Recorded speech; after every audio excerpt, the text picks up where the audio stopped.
Hey guys, tonight we travel back, way back, to a dusty, wind-choked shore where you've been camped for weeks, your armor half buried in sand, and your patience fully buried somewhere under a pile of uneaten rations. You're with Alexander the Great's army, and you've been staring at the impossibly high walls of Tyre for what feels like eternity. The sun won't stop blazing, the sea won't stop shimmering, and worst of all, the siege won't start moving. The wall isn't budging, the enemy isn't charging, and you, brave soldier, are catastrophically bored. You probably won't survive this, not the spears or disease or siege towers. No, the boredom will get you first. It'll sneak into your tent, rearrange your socks, and convince you to memorize the number of stitches on your cloak for the 7th time today. So, before you get comfortable, take a moment to like the video and subscribe, but only if you genuinely enjoy what I do here. And I'd love to know, where in the world are you listening from, and what time is it there? Drop it in the comments. Now, dim the lights, maybe turn on a fan for that soft background hum, and let's ease into tonight's journey together. You're camped on the beach outside Tyre, one of the most stubborn cities in the eastern Mediterranean. The walls rise straight out of the sea like something out of a fever dream, smug and sea-sprayed. Alexander, brilliant, restless, and possibly powered by goat milk and sheer ego, has decided he must have the city. The problem? Tyre is an island fortress, and your army has no boats. Yet, so you dig. Literally. You're part of the workforce building a causeway, one rock at a time, trudging through salt water and curses. The Phoenicians occasionally lob a flaming something in your direction, but mostly, they just watch and wait. You know who else is waiting? Everyone. The siege drags on. Days blend into each other. There's no real fighting, just endless preparation. The officers are tense. The newer recruits are jumpy. And the veterans?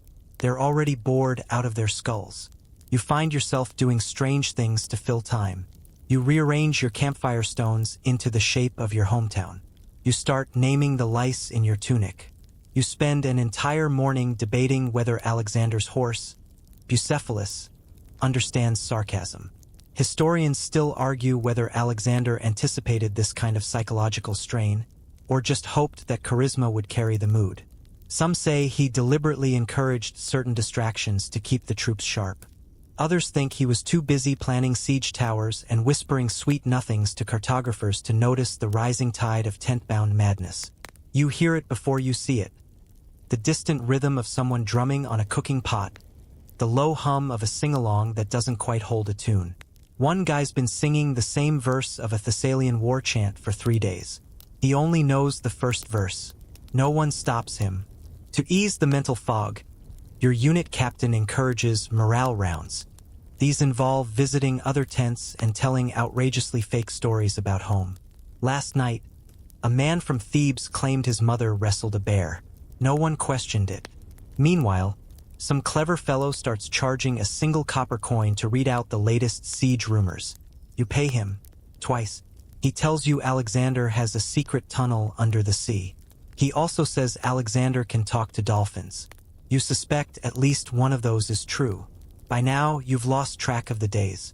The sun rises, the sea sparkles, the rocks get heavier, and the walls of Tyre remain exactly the same. The siege isn't dramatic. It's slow. It's salt-stained. It's sand in your sandals and fish guts in your breakfast stew. But boredom?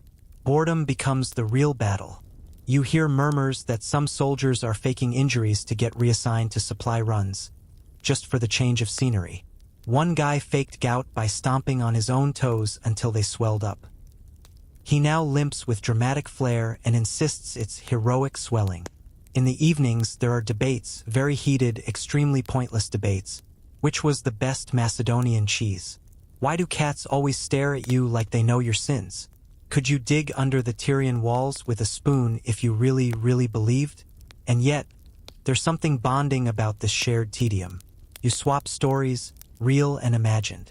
You trade trinkets, carve tiny dice from olive pits, and secretly admire the guy who built a perfect miniature siege tower out of fish bones and thread. Beneath it all, the hum of waiting continues. You can feel the tension, not the kind that shatters in battle, but the quiet pressure of too many minds with too little to do. Still, you trudge to the causeway. You swing your pick. You rinse off in cold salt water.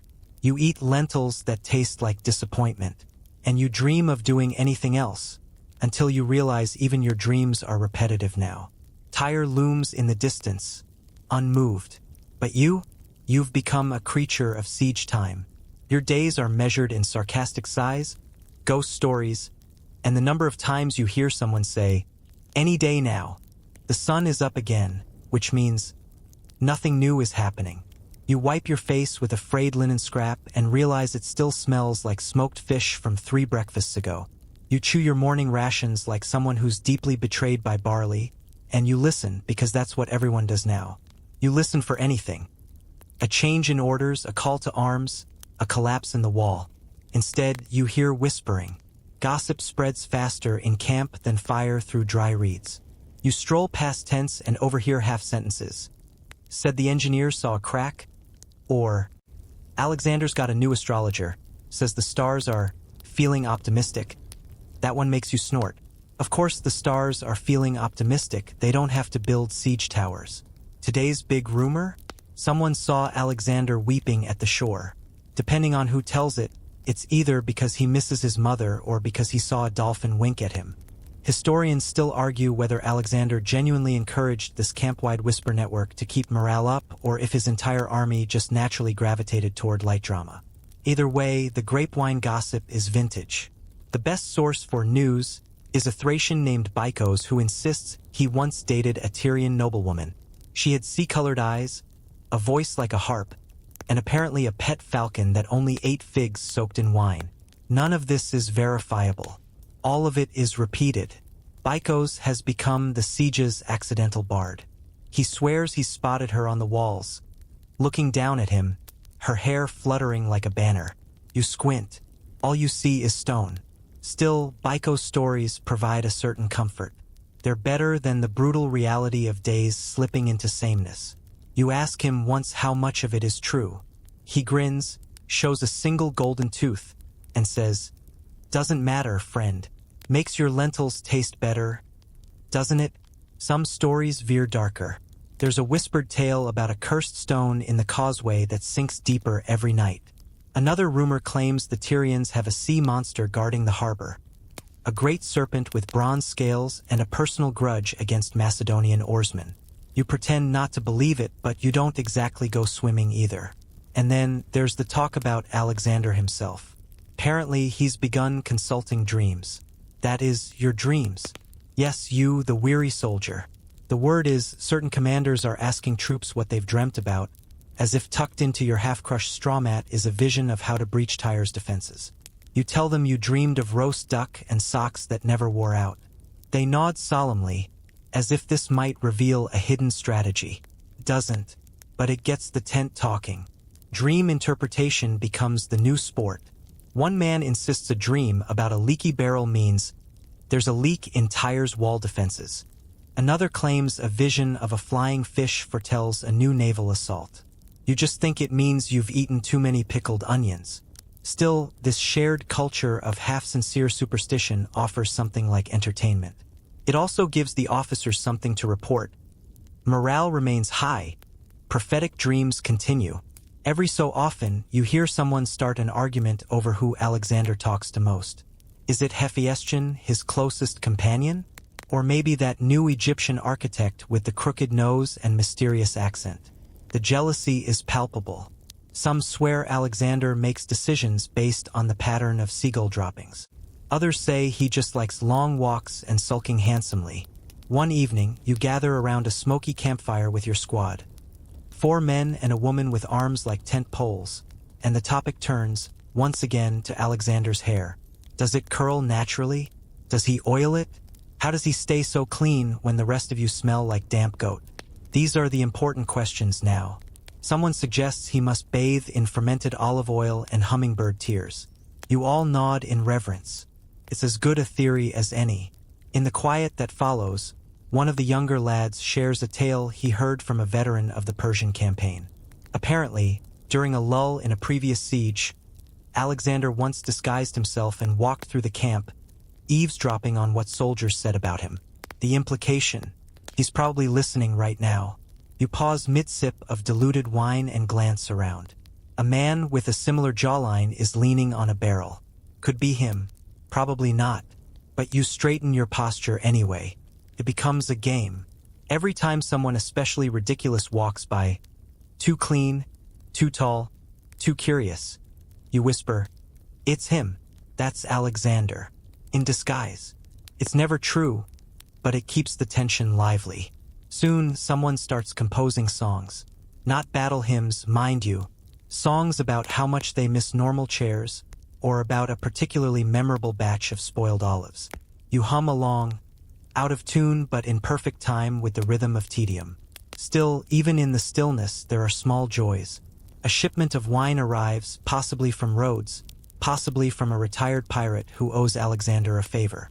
You drink it sparingly, but it warms the cold night air. A man in the next tent roasts nuts over a tiny flame and the smell carries. Smoky, sweet, and totally foreign to anything you've eaten in weeks. You trade him a button for a handful. Worth it. You overhear two officers placing absurd bets. One says the city will fall within 10 days.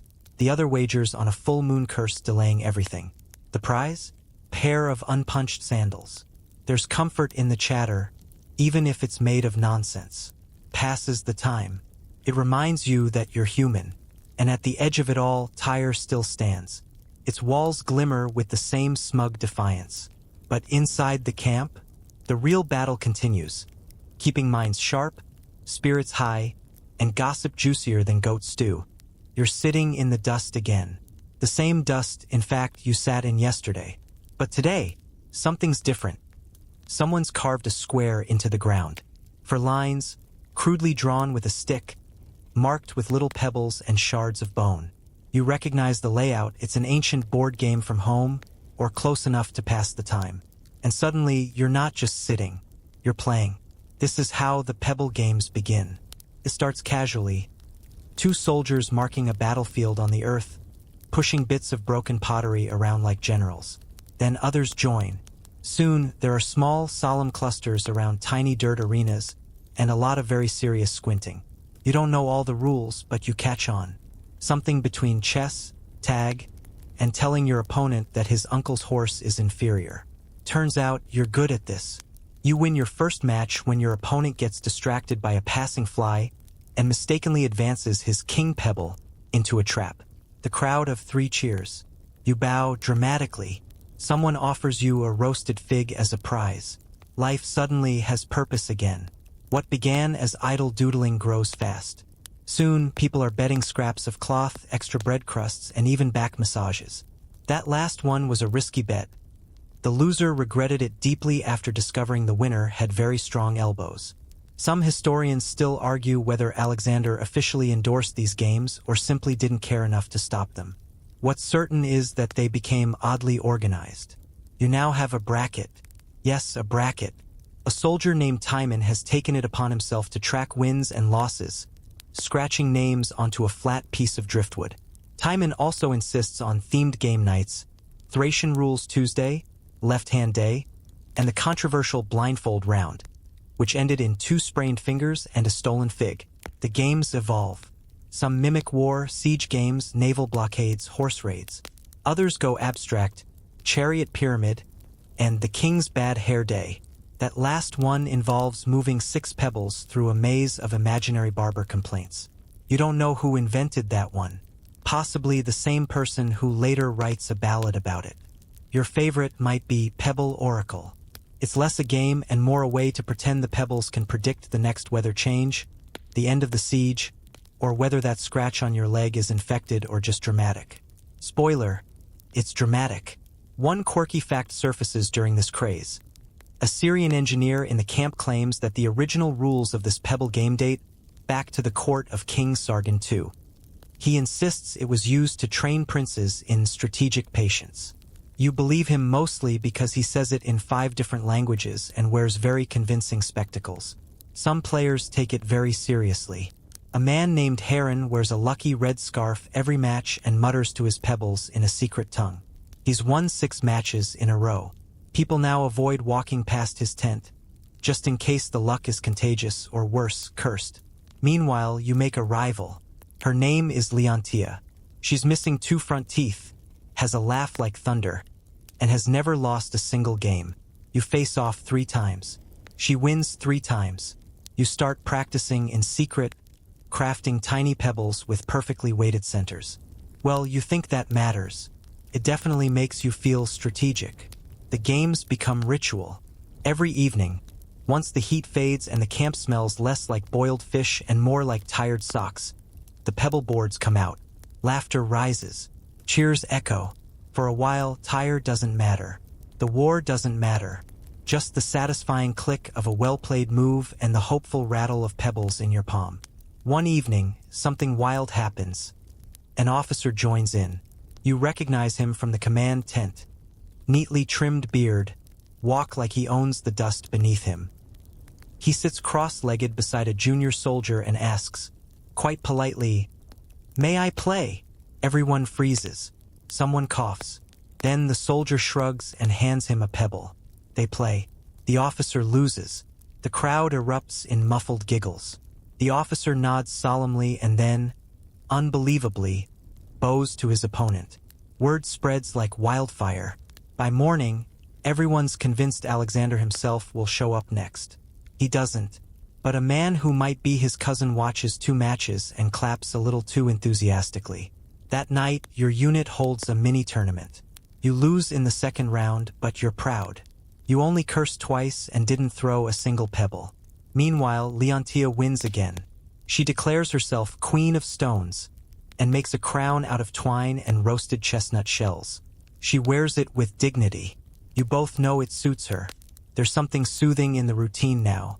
Wake up, stretch, haul rocks, eat lentils, play pebbles, sleep, repeat, and tire? Still there, still smug, but your mind feels sharper. The boredom feels friendlier, like an old boot that no longer blisters. You've found a rhythm, community, a way to pass the slow grind of siege life with a little flair and a lot of small, clinking stones. So tomorrow, when the sun rises and you brush the sand off your makeshift game board, you'll smile, and you'll whisper, "Let the games begin," again.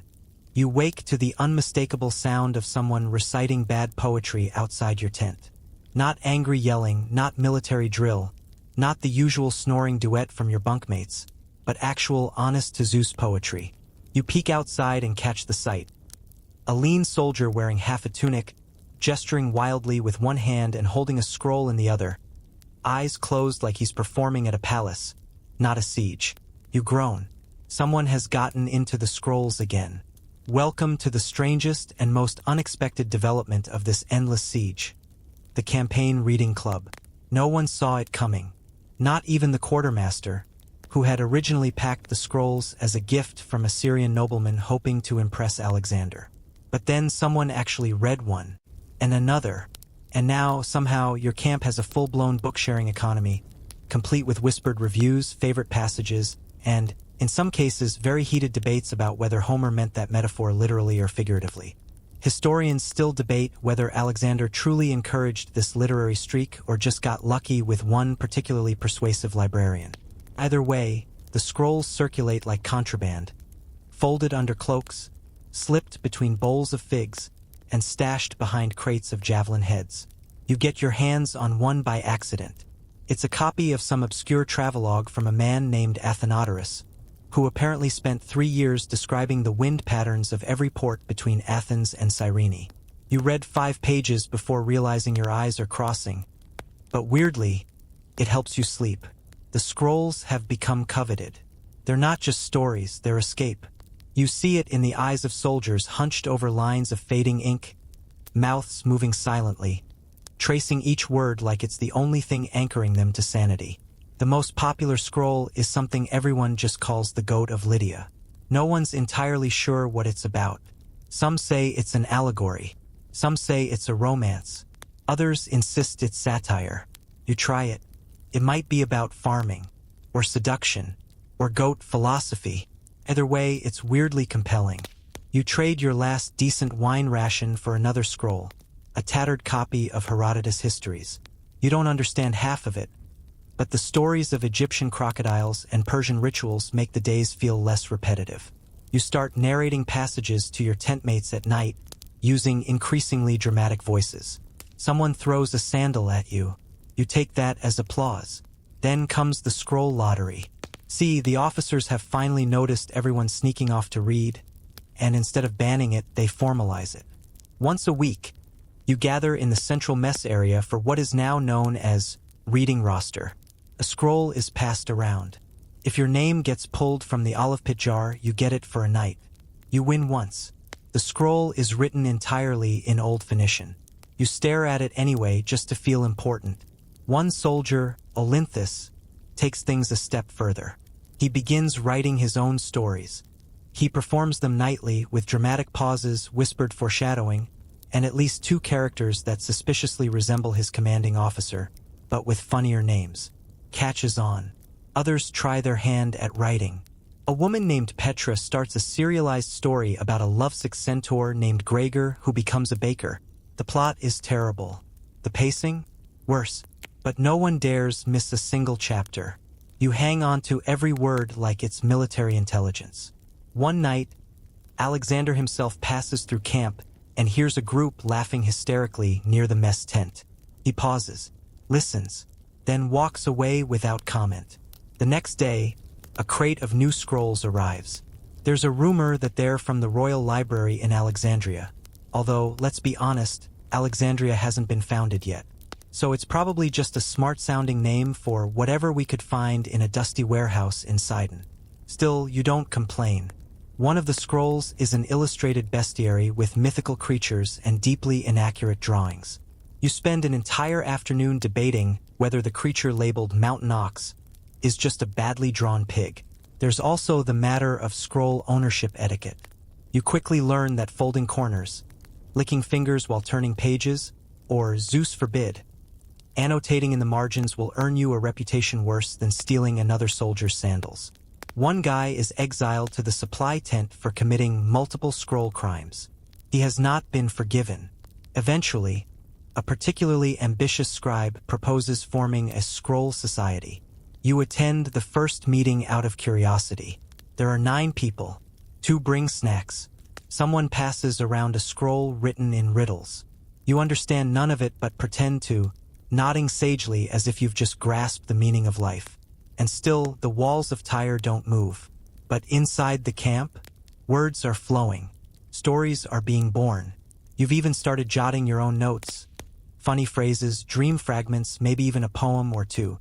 You don't show anyone, of course. You're a soldier, not a poet. But still, you wonder if, years from now, someone might find one of these scrolls buried in a jar beneath the old causeway. Will they laugh? Will they squint at your spelling? Will they try to guess who Queen of Pebbles was? Probably, and you hope they do. The morning stirs with the usual symphony of stretching joints, low grumbles, and the occasional goat interrupting your thoughts with a sneeze. But today, there's something different in the air. Not the smell of better food, don't be ridiculous, but an unmistakable energy. You hear it before you see it. Hoofs clattering, laughter, shouts that sound strangely enthusiastic. It's time for cavalry drills, but this time, they've been rebranded. Welcome to Cavalry Gym Class. You shuffle toward the flat practice field just outside camp, a patch of hard-packed dirt pockmarked with hoofprints and broken dreams. Alexander's officers, always a mix of terrifying and bored, have decided that mounted training isn't just training anymore. It's entertainment, and not just for the riders.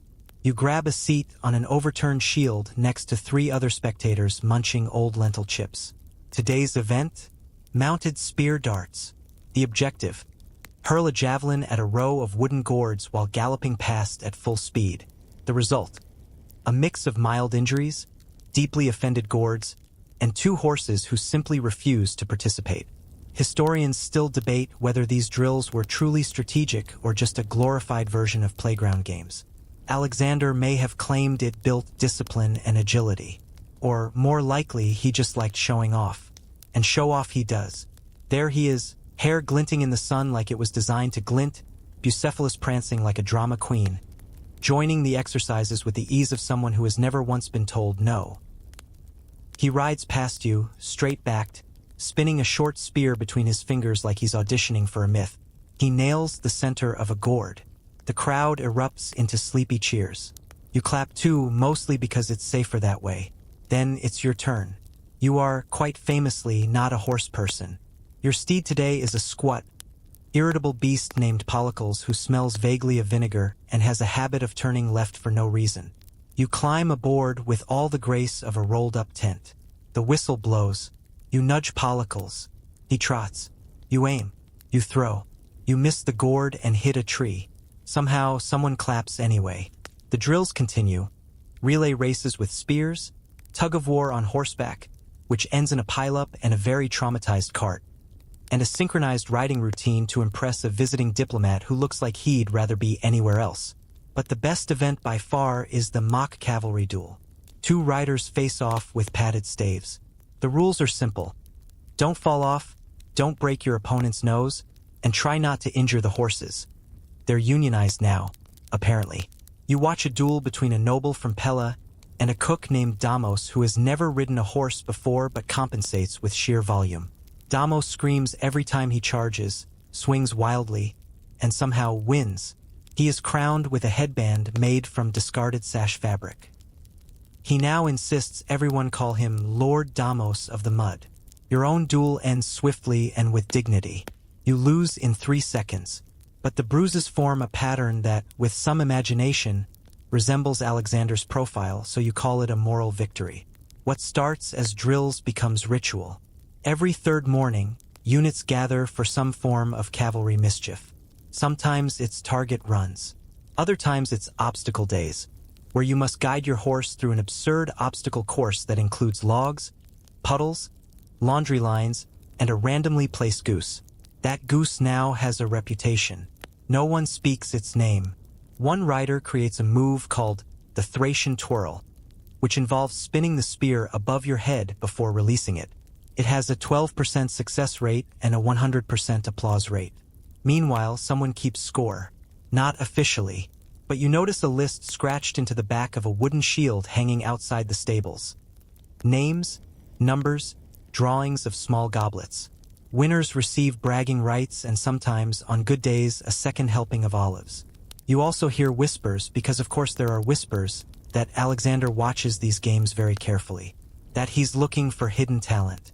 That your next promotion might depend not on strategy or loyalty, but on how well you dodge a flying gourd. One evening, as the sun dips behind the hills and paints the sky in orange wine, the cavalry field becomes a stage. Not for battle, but for laughter, cheers, movement. You notice something. Even the most grizzled veterans, the ones with eyes like dried figs and hands that tremble in stillness, look alive again. The drills might be absurd, the games even more so, but they work. They pull you out of your rut. They give you stories to tell. And they remind you that you're more than a soldier parked outside a stubborn city. You're a spear thrower, a gourd dodger, a man who fell off his horse and laughed about it. You head back to camp that night covered in sweat, a bruise blossoming behind your knee, and a mild sunburn forming on your neck, but you're smiling. You're genuinely smiling, because somehow, for one dusty hour, you forgot where you were. Night falls gently over the Tyrian coastline, and with it comes a new kind of excitement. No clanging weapons, no horse games, just a quiet buzz in the air, like the camp itself is holding its breath. You don't know what's coming, but you've seen the signs.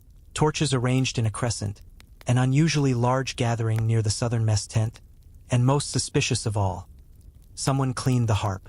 You make your way over, sandals dragging through gravel, and take a seat on a sun-warmed rock. Around you, soldiers are settling in, cross-legged or leaning on spears. Someone passes around figs. Someone else is already asleep, face planted in their elbow. Standard pre-show behavior. Then, a voice calls out, "Welcome to the first grand siege camp flute off." You blink. Did he just say flute off? Yes. Yes, he did. And so begins one of the strangest, most spirited competitions in Macedonian siege history. The flute off. Equal parts music contest, social satire, and probably a thinly veiled excuse for petty revenge. The first contestant is a wiry fellow named Orthan, who claims he once played in a nobleman's court and could charm sheep with a single note. He begins with a haunting melody, a minor mode tune that sounds like a lullaby and a warning wrapped together. You're impressed. Others nod solemnly. Then comes Midas. He plays with such dramatic flair that two men in the second row burst into confused tears, and a goat tied nearby faints. The crowd cheers wildly. Someone tosses him a slightly moldy apple, which he accepts like a medal. Historians still argue whether these musical events were spontaneous expressions of culture or orchestrated morale boosters from Alexander's higher-ups. Either way, tonight's performances are judged by 3 volunteers who appear to have no musical experience and may or may not be slightly inebriated. You volunteer for the 4th round. You, who last played a panpipe made from hollow reeds and unfortunate optimism. You climb onto the makeshift stage, a plank balanced on 2 barrels, and produce your flute, which is actually a bone whistle you whittled 2 weeks ago while avoiding latrine duty.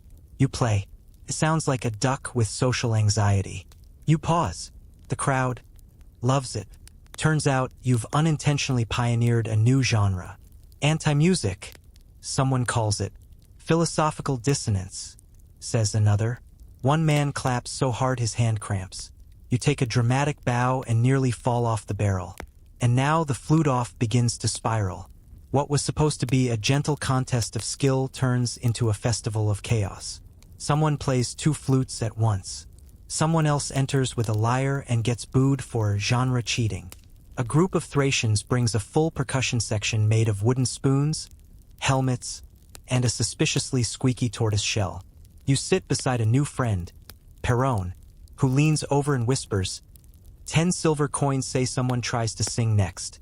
You both laugh, but 5 minutes later, a woman named Lysandra belts out an improvised ballad about siege rations, hitting a note so high you're certain the Tyrians heard it. Perron pays up. Then the drama starts. 2 finalists, Midas and a one-eyed flutist known only as K, accuse each other of sabotage. Midas claims someone moved his tuning rock. K insists Midas paid off a goat to distract him. A heated argument ensues, ending with both being disqualified for excessive flair. The judges agree with stern, drunken nods. A third contender, who has played beautifully all night, wins by default. His name? Nicomedes. His secret? Playing with his eyes closed, breathing deeply like each note is a meditation. His prize? An extra hour off rock-hauling duty and a kiss on the cheek from the cook's assistant, who looks vaguely alarmed. The camp erupts in celebration. Soldiers whistle, stomp, and raise their water skins in triumph. Someone builds a small shrine to Nicomedes' flute made out of driftwood and copper scraps. Collapses in the night, but still very touching. You notice something. This ridiculous little contest has shifted the air. People are relaxed. They're joking again. The walls of Tyre might still loom in the distance, but for this one night, they're just background noise. One fringe tidbit floats through the camp. Apparently, in an earlier campaign, Alexander's army held a music contest judged by a philosopher, a camel trader, and someone who claimed to be a demigod. Whether this was actually strategic or just deeply chaotic remains a matter of historical debate. Either way, this isn't just a flute-off. It's relief, something to look forward to. And as you lie back on the soft earth, the last notes still hanging in the night air, you wonder how long it will be before the next one. Someone's already whispering about a follow-up competition, this time. Interpretive dance with torches. You pray there's a safe distance between audience and performers. Just as your eyes start to close, you hear a flute. Gentle, meandering, off-key but earnest. Someone's practicing for next time. You smile into the dark. The war continues. The siege holds. But tonight the camp breathes. Morning greets you with the distant sound of someone slipping in mud and yelling something unprintable. You poke your head out of the tent and spot a cluster of soldiers sprinting, slipping, laughing, and yes, grappling in what used to be a drainage ditch. It's time for the DIY Olympics. What started as a one-time javelin contest has somehow blossomed into a full-fledged, mud-slicked, egotism-fueled series of events so improvised they might qualify as either genius or temporary madness. Either way, you're in. You're in because you've been signed up without your consent by your tentmate, who insists your elbow reach is top tier, whatever that means. First up is javelin bowling.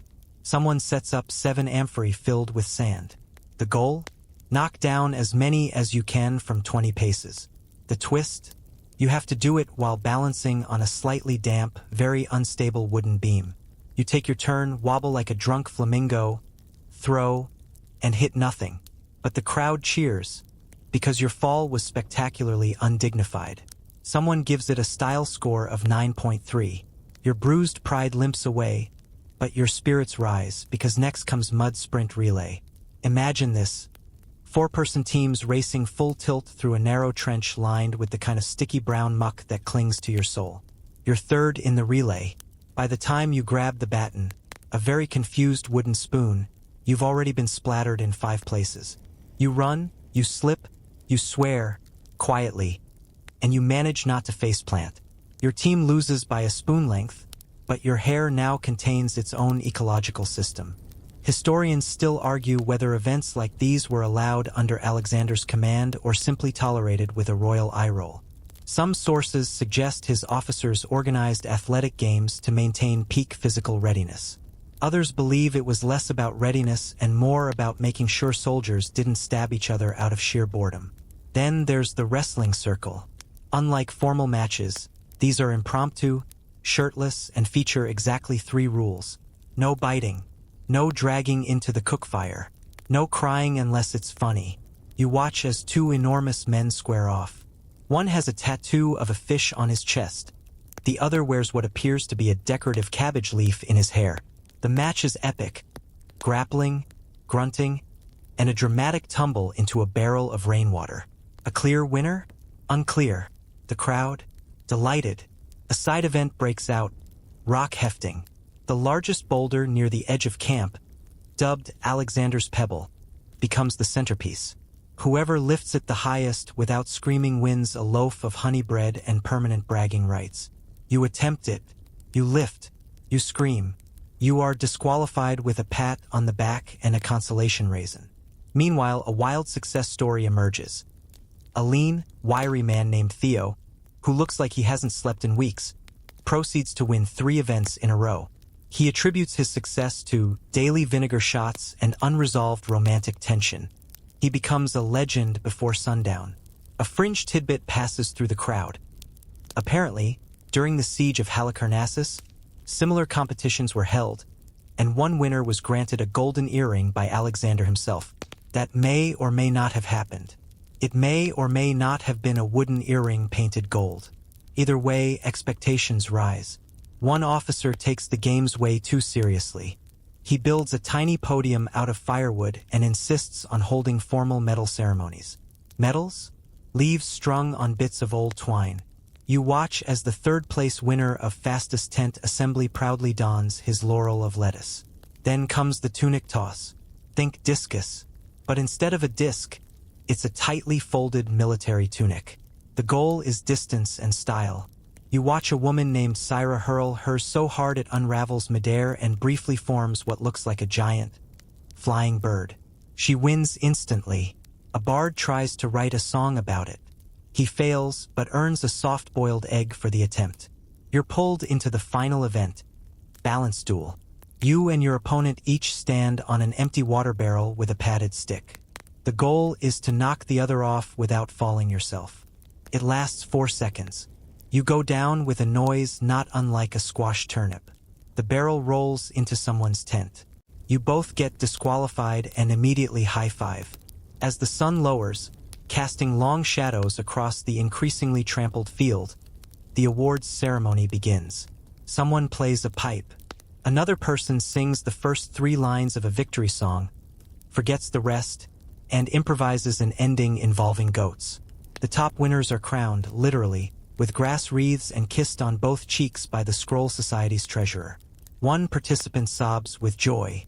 Another uses his victory speech to ask for a larger bowl at dinner. It is granted.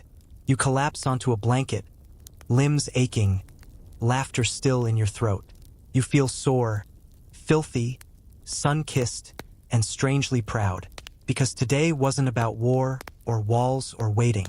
Today you remembered how to be ridiculous, how to cheer, how to lose gracefully or gracelessly and laugh about it. And that really is its own kind of victory. By now, you've grown used to the rhythm of siege life. Slow mornings, aimless afternoons, and the occasional victory in a mud race or pebble match. But today there's a new kind of disruption in camp. It arrives not with a shout or trumpet call, but with a raspy voice and an ego the size of Asia Minor. They've brought in a philosopher, specifically a captured philosopher. You first hear about him when a cook complains that someone's been arguing with the soup. Then the rumors swirl. Some say he was plucked from a temple library. Others claim he refused to stop talking until a Macedonian captain carried him out just to make it stop. Whatever the truth, he's here now, and he has thoughts. He's set up in the shade of a supply tent, legs crossed, robes dirtier than any philosopher has a right to allow, lecturing anyone who will listen, and even more who won't. You pass by, curious, and catch the tail end of a sentence. And thus, if time is a wheel, then boredom is simply the bump in the road that reminds us we are moving. You blink. The man across from him blinks twice. Neither of you knows what it means, but it sounds important. His name is Eudoxus. He looks like someone who lost a debate with a thundercloud. Frizzed hair, sand in his beard, a robe that smells strongly of onion. And yet, there's a strange magnetism to him. A slow-burning charisma, like someone who spent too long thinking and has finally decided to say all of it, regardless of who's listening. First, it's amusing. He lectures about moderation while eating an entire fig loaf. He rants about the futility of war while casually cleaning his nails with a stolen arrowhead. Someone asks him about love, and he delivers a 40-minute speech involving stars, goats, and bread. You have no idea what the connection is. Historians still debate whether Alexander sent for Eudoxus on purpose, an attempt to spark deep thinking in his idle troops, or if the philosopher was simply caught in the wrong port at the wrong time and now regrets every moment. Because here's the thing, Eudoxus never stops. He interrupts drills. He wanders into cooking areas and explains the metaphysical symbolism of lentils. He once joined a pebble game and spent 15 minutes questioning the moral implications of each move. You politely suggested he try not talking for 1 whole hour. He responded with a treatise on silence that lasted 45 minutes. And yet, some start to listen. A few soldiers begin sitting with him after dinner, not to understand, but to be lulled by the rhythm of his speech. His voice is like soft waves crashing into the shore of your skull. He says things like, "If your tent leaks, perhaps the gods are reminding you not to expect permanence." You frown, but later that night, as you wring out your damp cloak, you think, maybe he's got a point. One quirky rumor spreads that Eudoxus once debated himself for 3 days straight, using 2 different accents. He won, and lost. It depends on who you ask. Another theory claims that Bucephalus, Alexander's horse, wandered past during one of Eudoxus' lectures and nodded. Like knowingly. The story gets better with each retelling. By the 4th version, the horse is applauding. You try talking to him once. "Do you think the siege will end soon?" You ask, keeping your tone casual. He pauses, blinks slowly. "If it ends, it ends. But consider, perhaps we are besieging ourselves." You nod as if that helped. Didn't, but somehow you feel calmer. Some evenings, you pass the tent and hear him explaining the stars to a group of recruits, gesturing upward as if the sky were a scroll he could annotate. Other times, he's alone, muttering to a cracked amphora, nodding at its silence. Then the debates begin. Every 3rd night or so, the camp gathers near the fire pits for the midnight forums. Eudoxus sits on a crate, flanked by 2 unwilling guards, and answers questions from the crowd. Well, he responds to them. Whether he actually answers is debatable. "What's the purpose of courage?" someone asks. "To remind fear that it is not always in charge," he replies. "Is Tyre truly unconquerable? It is stone. We are sand. But sand shapes stone, eventually. You want to scream and hug him at the same time. But despite the rambling, the man has a strange power. Soldiers who used to spend nights throwing pebbles at rats now sit quietly, scratching thoughts into the dirt. One man writes a poem. Another stops gambling entirely and starts sketching clouds instead. Eudoxus never fights, never trains. But in a way, he becomes a different kind of weapon, one that disarms boredom not with action, but with words. Frustrating, circular, sometimes maddening words, but words nonetheless. And then, one morning, he's gone. No warning, no note, just his crate, empty. A few breadcrumbs. A small scroll labeled, "You are already where you are meant to be." Some say he wandered off into the hills to argue with a tree. Others swear he was summoned by Alexander for a private conversation about fate. One man insists he turned into a pigeon and flew away. No one quite knows, but you feel his absence. Strangely, you miss the long-winded lectures, the smell of his robe, the way he'd lean in and whisper something so baffling it took 3 days to realize it was probably just about soup. And as the siege drags on, and the dust thickens, and the pebbles lose some of their shine, you find yourself muttering, "Perhaps we are besieging ourselves." You still don't know what it means, but somehow that feels right. Somehow, in the most serious military campaign of the era, a fire-juggling man named Spiros is standing on a siege tower, dramatically balancing a pineapple on his head. It begins, like many things in camp, as a joke. One soldier dares another to sing atop a supply cart.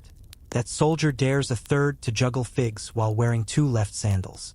Before you know it, someone shouts the words that should never be shouted during a siege. "We should put on a show." And so, naturally, you now have a siege tower talent show. The planning committee consists of exactly no one with theater experience. One extremely enthusiastic quartermaster, and a bard who recently lost his voice yelling at a chicken. Rehearsals are chaotic. The stage is the broad platform atop one of the still incomplete siege towers, because of course it is. Nothing says high art like possibly toppling off a 20-foot construction made of creaky wood and questionable optimism. You are volunteered as a stagehand.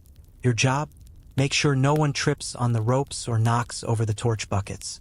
You immediately regret accepting this position, especially after Spiros announces his act involves controlled fire and interpretive movement. The first act is a poetry reading. A man named Nicander recites an original work titled Ode to a Wall That Won't Fall. It is 17 stanzas long. No one understands it. Everyone claps anyway. Next is a dance performance by 2 cavalrymen who call themselves the Hoofed Shadows. Their movements are oddly graceful and slightly threatening, like aggressive swans. A gust of wind lifts one's tunic mid-spin, but he turns it into part of the choreography. Bravo! Then comes Spiros the Flammable. He steps onto the platform holding 3 flaming torches and a gleam in his eye. You've seen this gleam before. It's the someone is about to make a memory look. He tosses the torches into the air, catches 2, drops 1, recovers, slips, pirouettes, recatches all 3, and bows. The crowd goes wild. You're too busy putting out a small fire on the edge of the platform to join in. Historians still debate whether Alexander was aware of the talent show or simply chose not to interfere. Some say he watched from a distance, half smiling. Others claim he sent a messenger with a scroll that simply read, "Try not to break anything I need later." The next act is ambitious. A young man named Doran attempts theater. He acts out the story of the siege using only body gestures, sand, and grunting. It's mostly just flailing and pointing at Tyre. But at one point he uses 2 olives and a spoon to symbolize naval reinforcements, and it almost makes sense. Then come the musical interludes. An impromptu chorus sings a campfire remix of the Ballad of Bucephalus, featuring verses about his majestic mane, digestive issues, and once kicking over a strategy table. The chorus wears tunics dyed with crushed berries and rhythmically stomps in time with empty water jars. You start to enjoy yourself. It's ridiculous, yes. Possibly a waste of time, absolutely. But something about it. Standing up here, overlooking both the stubborn city and your even more stubborn friends, watching people make art out of frustration. feels important. A fringe tidbit from a passing scribe reveals that during the Siege of Gaza, a similar talent show occurred. That one featured a reenactment of Alexander's early battles using sticks and cabbages. Cabbages, the scribe insists, that were never the same again. Back in your camp, the final act is unexpected. It's Leontia, the undefeated Pebble Queen, who steps forward, carrying nothing but a rolled blanket. She lays it out, sits cross-legged, and begins telling a story. No props, no fire, no music. It's the story of a fisherman who waited 20 years to catch a golden fish, only to let it go the moment he finally did, because it told him a joke that made him laugh harder than he had in his entire life. No one speaks.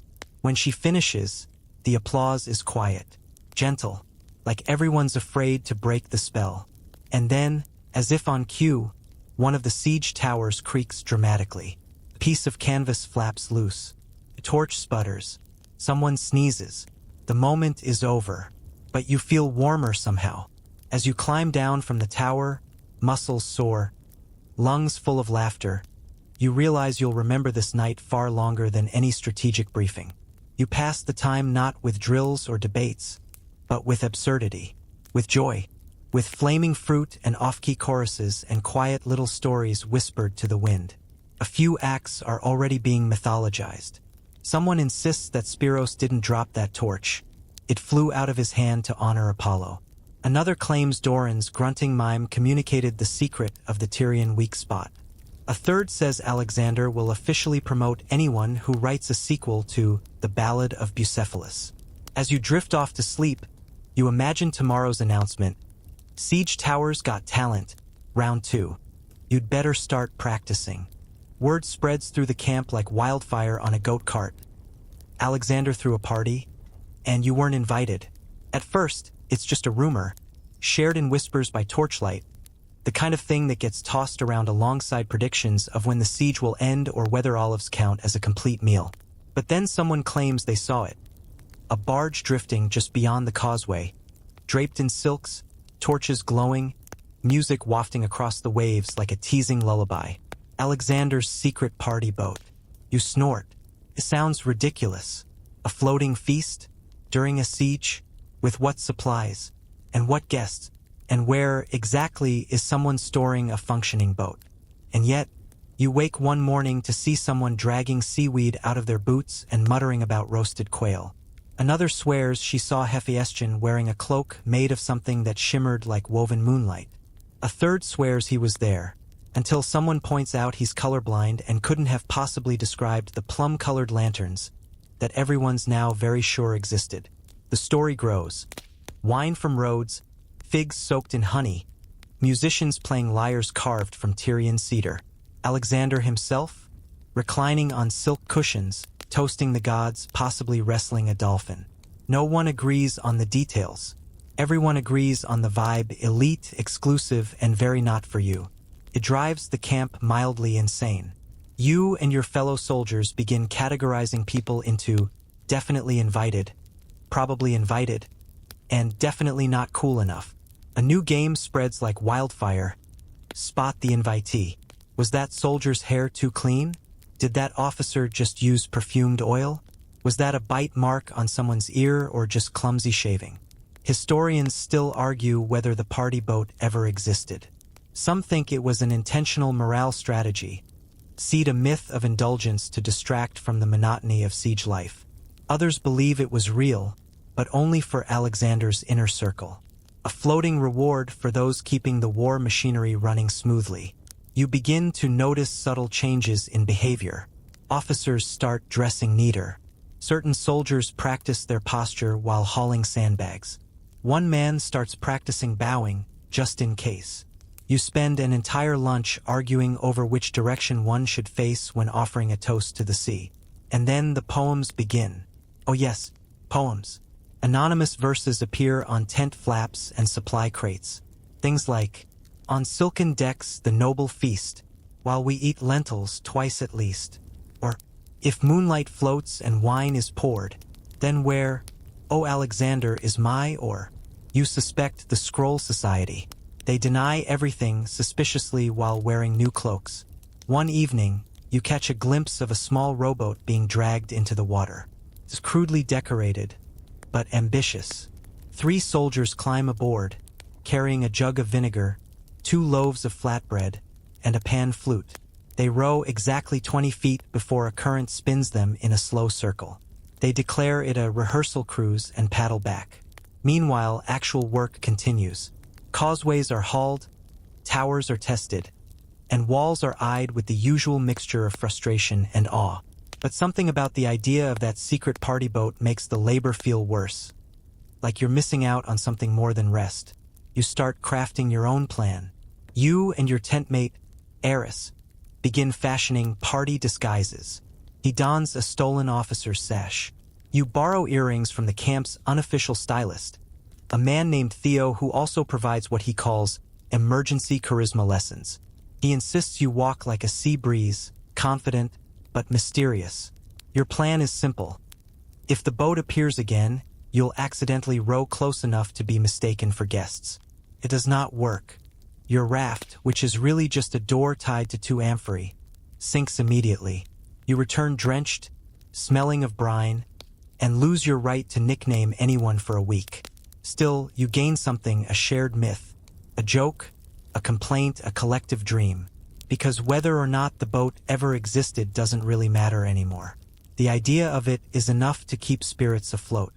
One day, a mysterious note appears in your food tin. The sea keeps her secrets, but the moonlight remembers. Wear clean sandals. You hold it up. Eris gasps.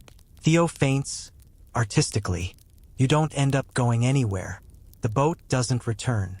But that night, you clean your sandals anyway, just in case. And as you lie on your bedroll, staring at the canvas above, you imagine the soft lapping of waves, the laughter from unseen guests, the glow of lanterns casting dancing reflections on the water. Somewhere out there, maybe, just maybe, Alexander's still toasting the stars.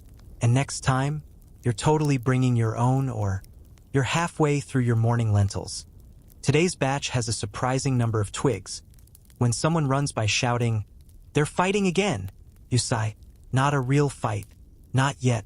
This is the other kind, the ritualized, officially sanctioned, highly theatrical scuffle known as promotion wrestling. Because at this point in the siege, political advancement has taken on a unique flavor. And that flavor? Sweaty, awkward, and occasionally shirtless. It starts with a dispute between 2 officers over a patrol assignment. Instead of dueling with swords, they challenge each other to a wrestling match in front of a crowd. It's meant to be playful, symbolic. Except neither of them loses gracefully, and both walk away limping and yelling about footwork. Alexander's command tent catches wind of the event, and rather than disapprove, they double down. Soon, an official edict is whispered through the ranks. Officers may be evaluated through demonstrations of physical prowess in regulated arenas, which is polite code for "we're going to let them fight it out, but make it look like a training exercise." You and your fellow grunts quickly coin the name wrestling, but for politics. Each match becomes a performance. You watch as a young lieutenant named Demarian shows up shirtless, oiled, and dramatically flexing for a crowd of indifferent supply runners. His opponent, a quiet Thracian named Cleon, doesn't even stretch. He simply nods once, then flips Demarian into a puddle with the ease of a man folding laundry. The audience erupts. Demarian requests a rematch, and a towel. The arenas vary. Sometimes it's a circle of shields. Other times it's the space between 2 ox carts. Once, infamously, it's inside the cook tent, and 4 pots of stew are sacrificed in the name of honor. No one forgives them.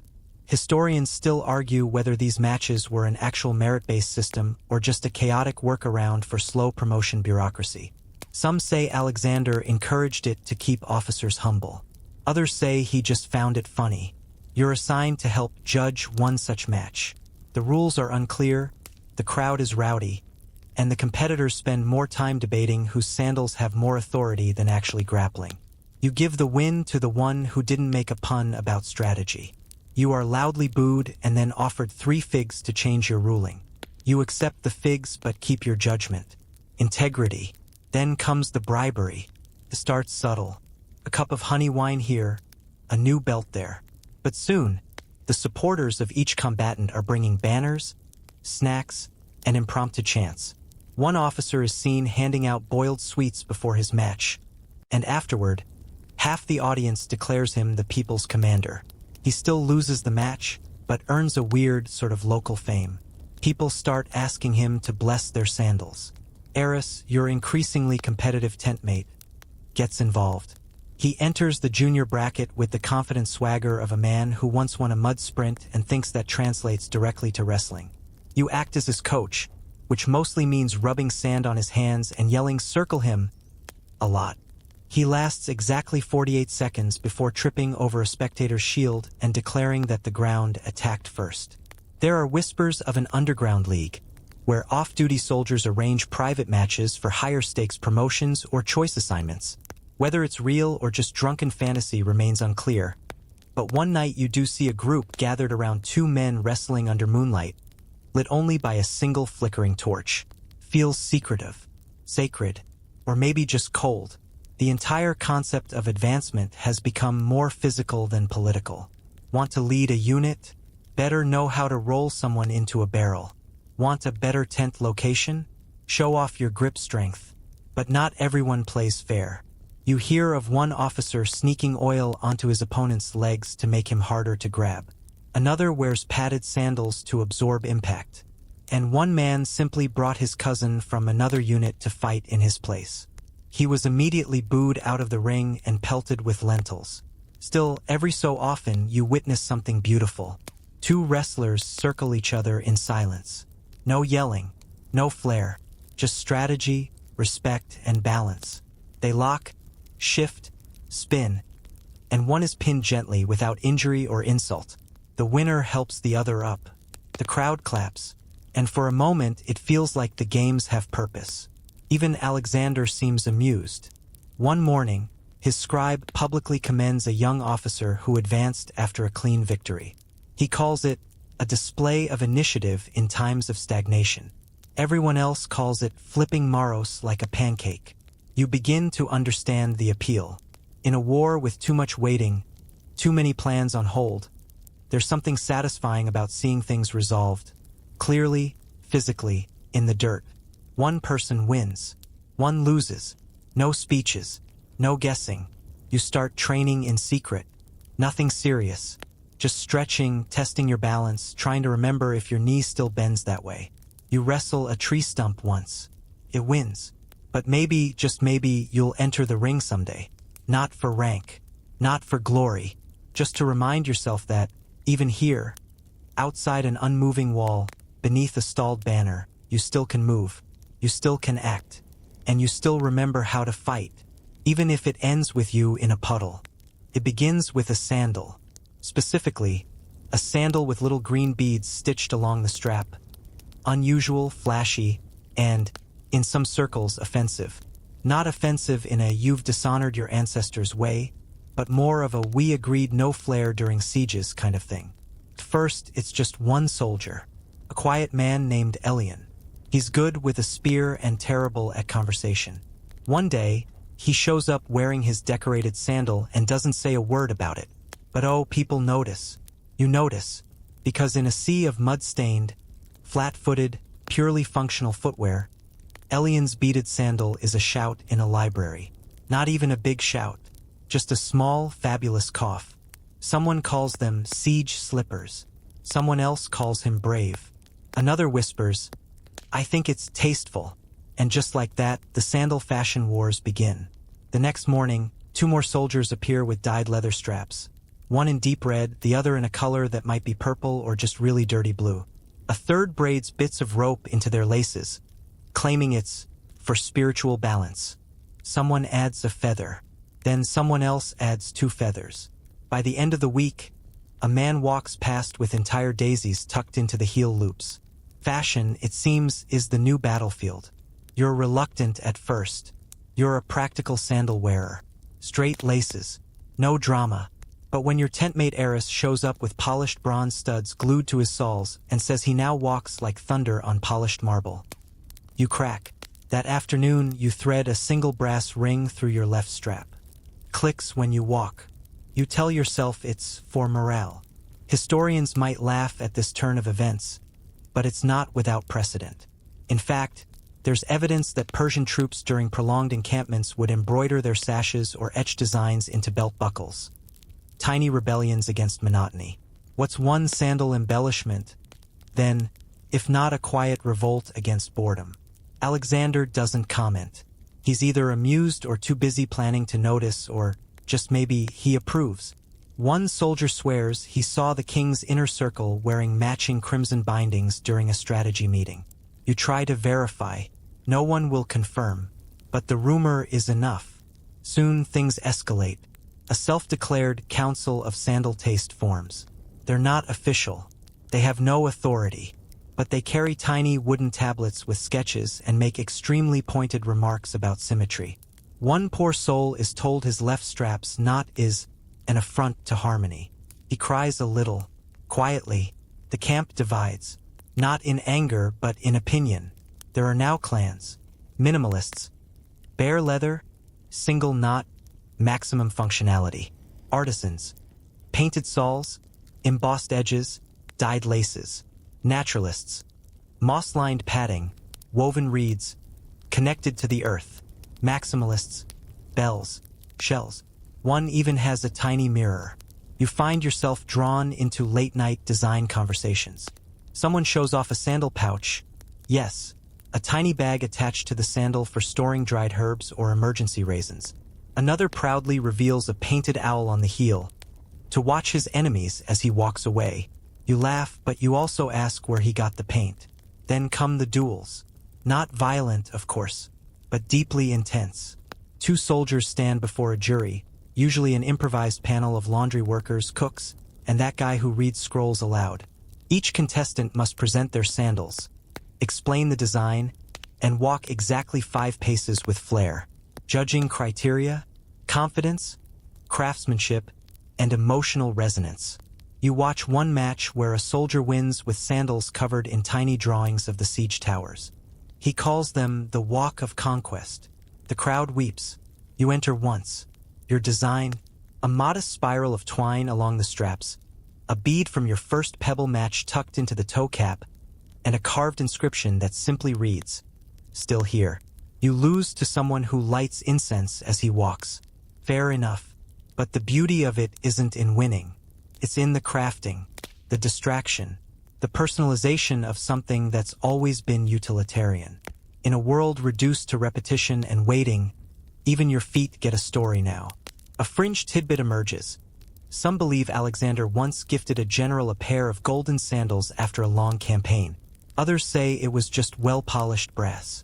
Either way, the legend spreads, and now golden sandal becomes the term for something exceptionally fabulous. Eros, of course, chases the golden dream. He commissions a pair made from dyed horsehair and stitched silver thread. They squeak with every step. He insists it's a war cry in footwear form. He tries to wear them during latrine duty. They disintegrate. Meanwhile, one unfortunate officer tries to ban the fashion craze, declaring it a distraction from military discipline. That same night, someone decorates his tent flaps with 50 sandals, arranged like a shrine. The next day, he quietly joins the naturalists.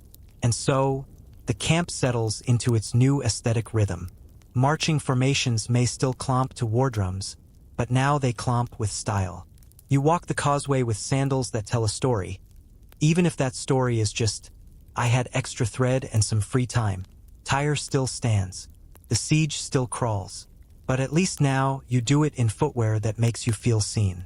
And as you lay back that night, sandals drying by the fire, you wonder, not if you'll win the war, but if you can find that one final bead that would really tie the whole look together. You wake up to scandal. Not plague, not fire, not enemy attack, no, something far more explosive. Someone drew everyone naked. You roll out of your tent, still foggy from dreams involving juggling horses and sandal contests, and stumble upon a cluster of soldiers huddled around a scroll. They're whispering, giggling, gasping. One man is fanning himself with a pan lid. Another just mutters, "That's definitely my nose." You push your way in, and there it is. A sprawling charcoal sketch on a repurposed ration scroll, depicting well the camp, or rather, everyone in camp, stripped down to their birthday sandals, striking dramatic poses worthy of a Hellenistic fresco. In the center stands Alexander, hair flowing, abs improbably defined, holding a scroll and a spear like a philosophical beach god. Around him are various camp figures. That woman from the cooking unit, the guy with the dramatic cough, even your tentmate Eris reclining like a startled sea nymph. And yes, you're in it too, wearing nothing but a lopsided helmet and a deeply ambiguous expression. It's flattering, a little too flattering. Who made this? No one knows. The scroll appeared overnight, tucked behind the firewood pile, unmarked and unsigned. Naturally, it spreads faster than lice in a wool blanket. By mid-morning, 3 copies have already been made. One has been colored with berry juice, and someone's offered to perform a dramatic reading of the narrative tension in the poses. You have questions. First, who had the time, the skill, and the sheer audacity to create something so elaborate and slightly absurd? Second, how did they remember all those details? You squint at your own depiction and recognize the scar on your thigh from last month's Siege Tower talent showfall. That's disturbingly accurate. Historians still argue whether incidents like this were common forms of soldierly mischief or rare outbursts of creative desperation. Either way, this one sticks. The unofficial camp newsletter, 2 scrolls passed around by bored scribes, dubs the mystery artist the Nude Chronicler. The name catches on immediately. Theories abound. Some say it's the scribe Nicomedes, the one who keeps accidentally rhyming everything. Others claim it's Leontia, who hasn't denied it and seems to be sketching a lot lately. A few suggest it's Alexander himself, bored and brilliant, leaving behind scandalous breadcrumbs to keep the troops sharp. Your personal theory? Is Theo the camp's unofficial stylist. He has excellent taste, too much free time, and once asked way too many questions about your shoulder-to-hip ratio. Meanwhile, new drawings begin to appear. One depicts the entire officer corps in heroic and still nude battle formation, each holding a different piece of cookware. Another shows the siege tower as a reclining lover, legs crossed coyly, gazing toward Tyre with a seductive smirk. That one gets its own fan chant. The images aren't vulgar. They're oddly artistic, playful, dramatic, sometimes oddly reverent. One sketch even gets framed in a decorative sandal strap and hung by the latrine. The effect is ruined by the smell, but the sentiment holds. A few officers try to shut it all down. One confiscates a scroll and threatens punishment for nudity, disrespect, and unnatural hair placement. That same night, his tent is decorated with 50 charcoal sketches of him in various exaggerated poses, all labeled Commander of Curves. He stops protesting. The mystery continues. Soldiers now leave offerings: berries, styluses, folded paper cranes. In the nook where the first scroll was found, hoping the nude chronicler will draw them next. You're both terrified and intrigued. You start checking behind barrels, beneath cloaks, under firewood. One morning, you even pose casually while cleaning your spear, just in case. A fringe tidbit makes its way through the gossip chains. Supposedly, during a previous campaign, an Egyptian scribe in Alexander's retinue painted a private mural of the officers, entirely nude, riding dolphins. Alexander was so impressed, he ordered it replicated in mosaic form at a seaside villa. Whether this is true or just a metaphor gone rogue, no one knows, but it adds fuel to the myth. Eventually, the Naked Scroll archive grows to over a dozen pieces. There's talk of turning them into a portable gallery to be wheeled around the camp during mealtimes. One soldier volunteers to narrate the tour in falsetto. No one questions this. Then one evening, a scroll appears titled, The Siege of Flesh and Stone. It's epic. It's poetic. It's, according to the margin note, not about nudity but vulnerability. It shows a lone figure standing against the great walls of Tyre, completely exposed, arms open, eyes closed. No weapons, no armor, just skin and shadow. It's kind of beautiful. You stare at it longer than you mean to, and you realize, somewhere between the laughs, the whistles, and the arguments about artistic license, these drawings have become more than jokes. They're symbols. They're catharsis. They remind you, in this long wait, that you still have bodies, that you are still people with shape, with presence, even if that presence is exaggerated for comic effect. You fall asleep that night wondering what you'll look like in the next scroll. You hope they get your ears right. You wake up to a chicken in your tent. Not metaphorically, a real, actual chicken, sitting on your blanket like it owns the place, staring at you with the weary disdain of someone who's seen too much. You blink. It blinks back. You sigh. It's going to be that kind of day. Because last night, someone shouted, "Let's play Snake Dares." And now everything's gone slightly sideways. What began as a handful of bored soldiers challenging each other to sneak olives from the officer's pantry has evolved into a full-blown camp-wide truth or dare-esque tradition. But here it's called Snake Games and it has rules. Sort of. Rule 1. Dares must be bizarre, vaguely spiritual, or wildly inconvenient. Rule 2. Once dared, you can't refuse, unless you can recite a full verse from the March of Mykonos backward. Rule 3. Snakes are symbolic. Mostly. You don't remember agreeing to participate. But apparently, someone whispered your name into a circle of figs, and now you're touched by the coil. Whatever that means. Historians still argue over how much ritualistic play existed during military campaigns like Alexander's. Some believe these rites helped create bonding and psychological relief. Others say it was just how people coped with the fact that sieges are extremely boring. Your first dare? Pet the chicken of prophecy. You didn't know there was a chicken of prophecy. But there she is, Henrietta, adorned with a tiny string necklace and a feather painted gold. Someone claims she once pecked a diagram in the dirt that vaguely resembled Tyre's North Gate. She now enjoys a modest cult following and sleeps in a miniature tent made from spare sandal straps. You pet her. She tolerates it. Someone cheers. You are now officially on the path. Things escalate quickly. Eris is dared to sleep with one sandal on the wrong foot for 3 nights. He insists it's deeply symbolic. Another soldier eats an entire fig pit to unlock ancestral knowledge. Someone else is told to whisper their dreams to the siege tower every morning. They do. The tower remains unmoved, but now everyone says it looks slightly more sympathetic. Then the temple dares begin. They involve the makeshift shrine area at the edge of camp, originally built to honor various gods and now repurposed.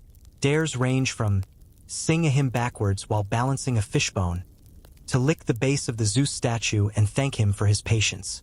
That last one has caused some theological discomfort.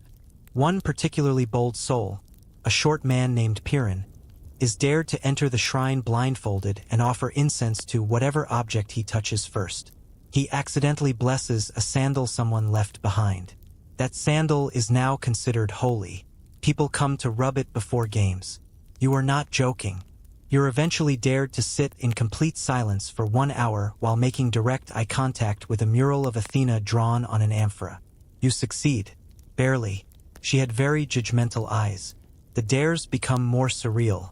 Collect 3 pebbles that feel like lies. Drink from your left sandal and then compliment it. Bow to the moon and ask it to send better soup.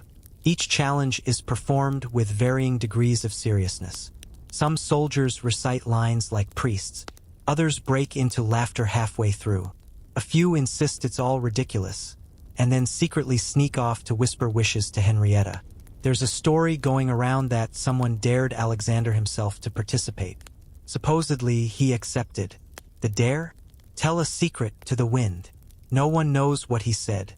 But that night, a breeze tore through camp and blew over 2 tents and one extremely dramatic scroll. Interpret as you will. One soldier starts keeping score.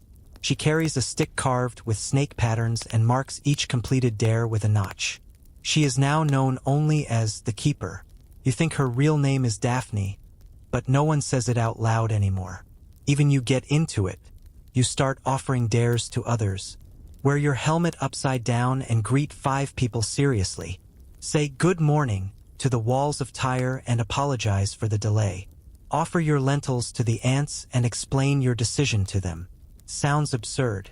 But after days upon days of sameness, of hauling, waiting, and watching the sea, it feels fresh, strange, necessary. You find yourself laughing again. Not the tired chuckle of a bored soldier, but something real, bubbling up from the ribs. You forget, for a moment, the siege, the boredom, the walls that still haven't cracked. And in its place, ritual, play, shared weirdness. You start noticing people smiling as they pass each other. Little nods, like members of a secret club. The man who kissed the fishbone gives you a thumbs up. You return it. You don't know why. You don't need to. Then one night, someone dares the whole camp. It's written on a scroll and left beside the central fire.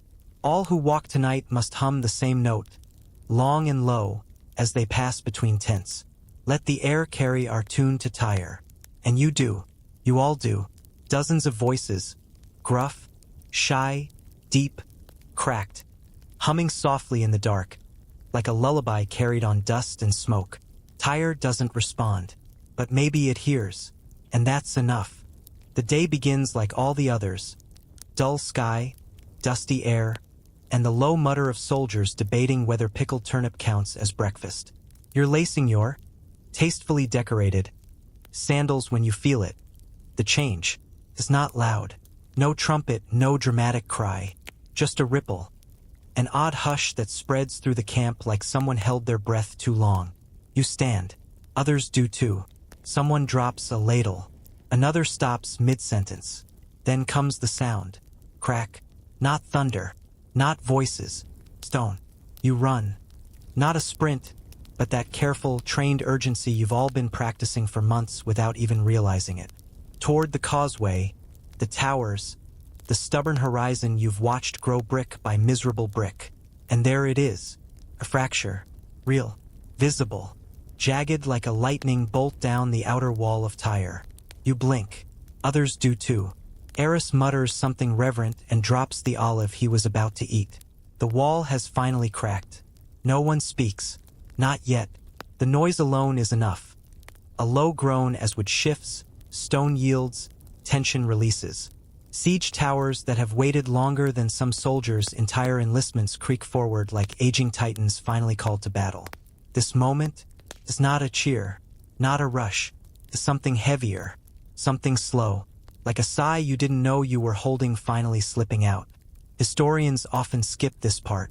They talk about the strategy, the naval maneuvers, the engineering miracle of Alexander's causeway across the sea. They write pages about military genius and tactical brilliance. But they don't write about this. The quiet, the weird stillness that comes when you realize your waiting has ended, and you're not entirely ready for it.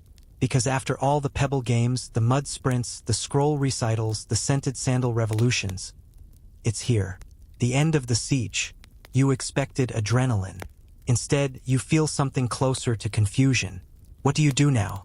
You tighten your belt. Not because you need to, just because it feels ceremonial. Your hands shake a little. So does everyone else's. Orders come. Move forward. Stay alert. Standard procedure. But no one moves quite yet. You just stare. Eris finally breaks the silence. I thought it would be louder, he says.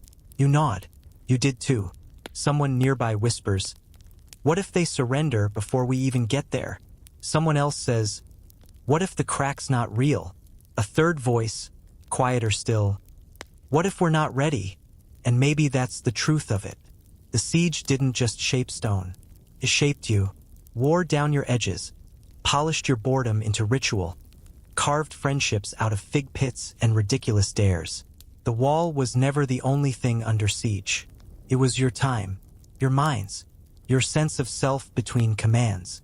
You think of the nude chronicler's drawings, the javelin relays, Henrietta the prophetic chicken, the scroll readings under torchlight, the sandal council, the philosopher who asked if time could rust. You think of the song you all hummed together in the dark.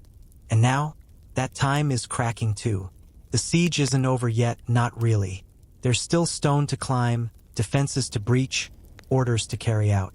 But the waiting, the long, grinding, soul-warping wait, that part has ended. You step forward, foot crunching over dry gravel. The noise feels too loud. Around you, the others begin moving too slow, cautious, like waking from a very long nap. No cheers, No war cries, just motion. A lone horn blows in the distance. Not Alexander's, but one of the scouts, announcing movement. Everyone hears it. And then, like someone loosened a lid, everything begins. The towers groan. Arrows whistle. Shields rise. Voices bark commands. But the camp doesn't panic. You don't rush. You're too practiced, too ready, and still, in your bones, the surprise lingers. After all this, after everything, the end feels almost small. But maybe that's the truth about waiting. When it's gone, you don't leap. You breathe. You approach the walls as ordered, weapon ready, feet steady, eyes ahead. But somewhere inside you, beneath the armor, behind the duty, you carry the memory of what this siege really was. Not just stone and stubborn walls, but you, and all the strange, beautiful, ridiculous things that kept you from falling apart while the world didn't move. The first soldier to reach the breach shouts something triumphant. You don't catch the words, but you nod. You step through the cracked opening not like a conqueror, but like someone waking up. And now, as the dust settles and your steps grow slower, you let your shoulders soften. The clash of action fades behind you, and what remains is quiet. A deep, wrapping kind of quiet that curls around your limbs like a warm cloak. Your feet ache. Your breath slows. The stone under your palms feels real, solid. Yet lighter now. Lighter than it's felt in weeks. The walls are still high. The work still lies ahead. But the weight of waiting is gone. You glance back, and the siege camp seems smaller. Not physically, but in the way it presses against your thoughts. You think of the stories told by firelight, the painted sandals drying on the rope line, the fig debates, the laughter from the tower-top talent show. All of it now tucked into your memory like old scrolls in a waxed box. You don't forget it. You carry it with you not as baggage, but as proof that even when time refused to move, you did. In quiet ways, in absurd ways, in ways that kept the spark of your humanity glowing when all the world felt frozen. So now lie back. Let the memory of distant torches shimmer behind your eyelids. Let your muscles uncoil like rope loosened after too long a knot. Let your breath lengthen, deepen, settle. You're through the walls now, not just of tire, but of that long silence. That stretch of time when boredom felt like the only enemy. And you won, not with a blade, but with laughter and patience and a really great pair of beaded sandals. Sleep well, soldier. You've earned it.